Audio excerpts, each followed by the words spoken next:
Welcome to Hope Natural Health, the podcast inspiring you to be your best version.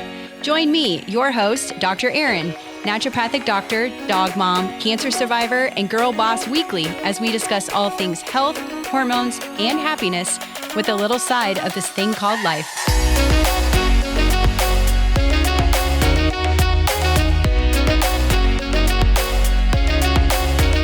Welcome back to the Hope Natural Health podcast, where I try to get you healthy the right way. Last week, we talked all about ways to keep your immune system healthy.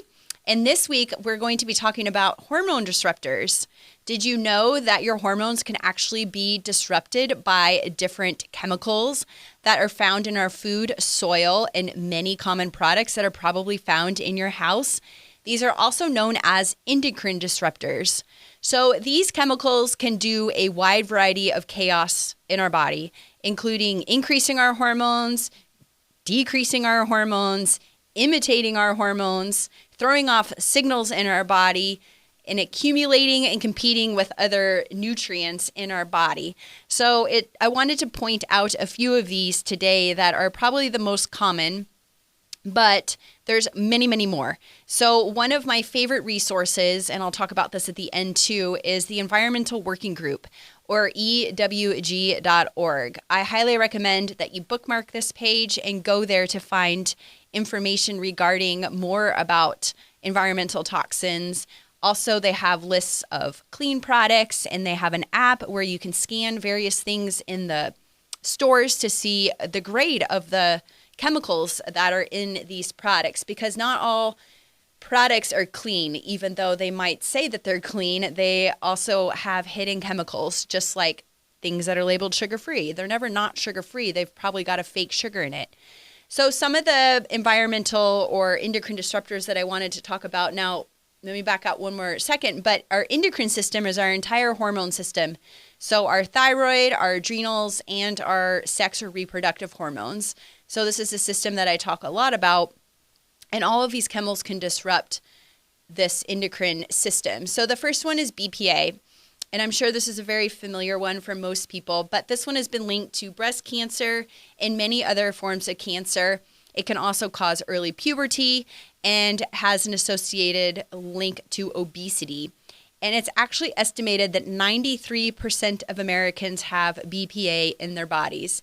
And that's because we use a lot of canned food, which is the most common source of BPA. So to avoid BPA, I recommend using fresh and not canned, or if you do have to buy canned, making sure that it doesn't have BPA in it. So it'll say BPA free.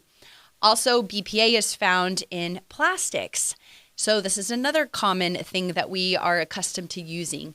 So look for plastics that are BPA free, or you want to avoid ones that are marked with PC on them, or say recycled label number 7.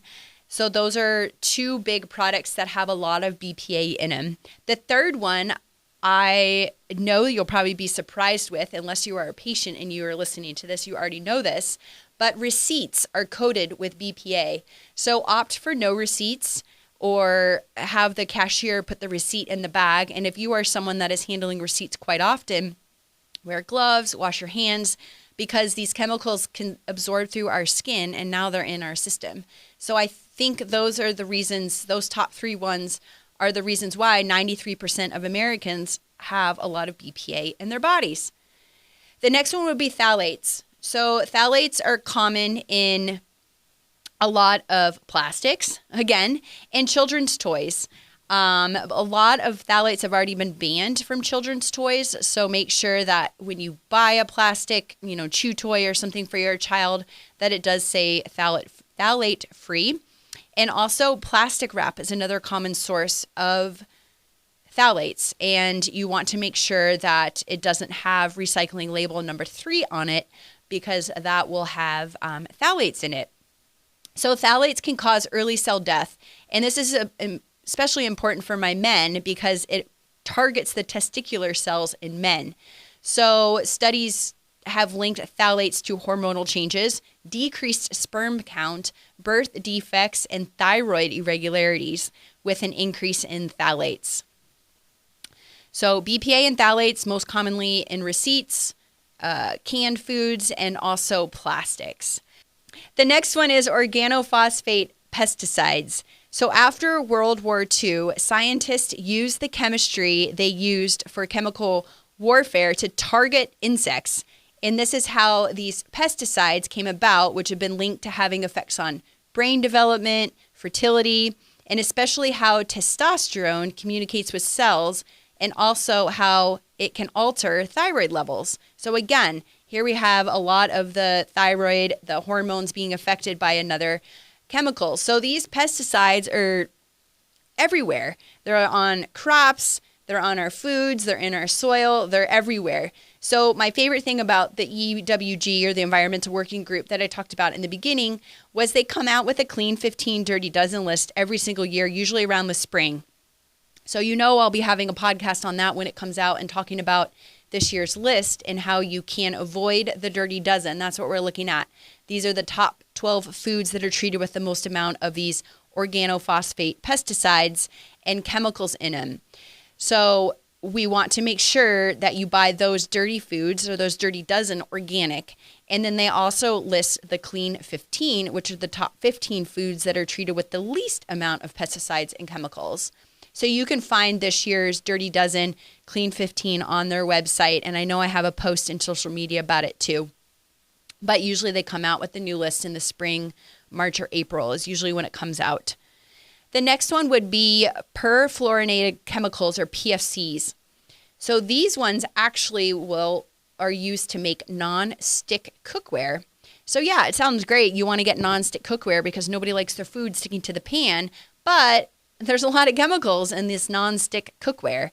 And this is another common one because it's estimated that 99% of Americans have PFCs in their system. This is a big one. So how do you avoid this? Well, you make sure that you don't get or use non-stick pans. So did you get some of those for Christmas? You might want to consider returning them or finding an alternate that does not have the non-stickware, because these coatings on these pans are ridden with chemicals that are now disrupting your endocrine system.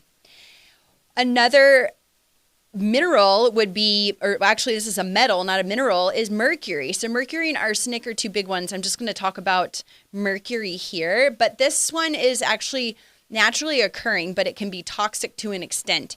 And so it gets in the air and in our oceans through burning coal. And it's most commonly found in mercury contaminated seafood. So the most risk population is pregnant women, since mercury has been known to concentrate in the fetal brain and cause some brain defects.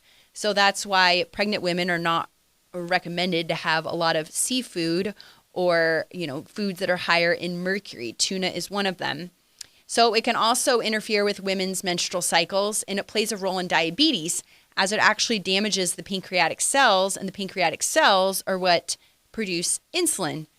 So mercury, to an extent, that's where we have to make sure that we're not getting an overabundance of mercury or having mercury poisoning, can be disruptive to our endocrine system.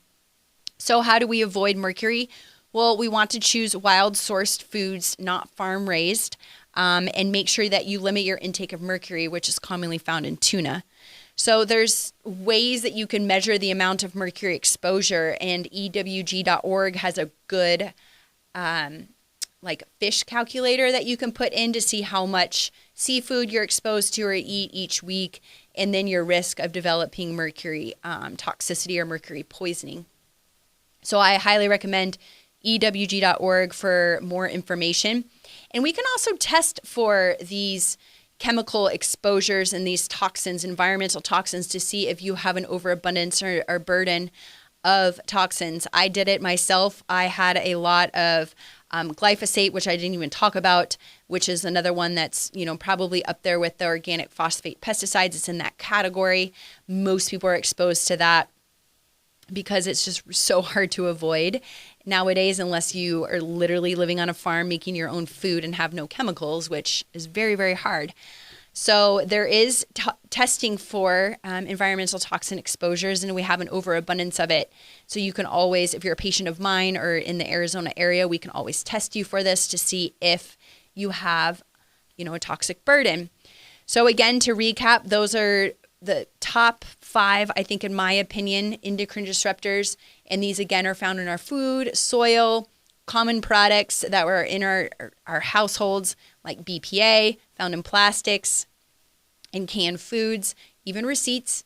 Phthalates are found in a lot of more plastics, children's toys. Those are also in beauty products as well.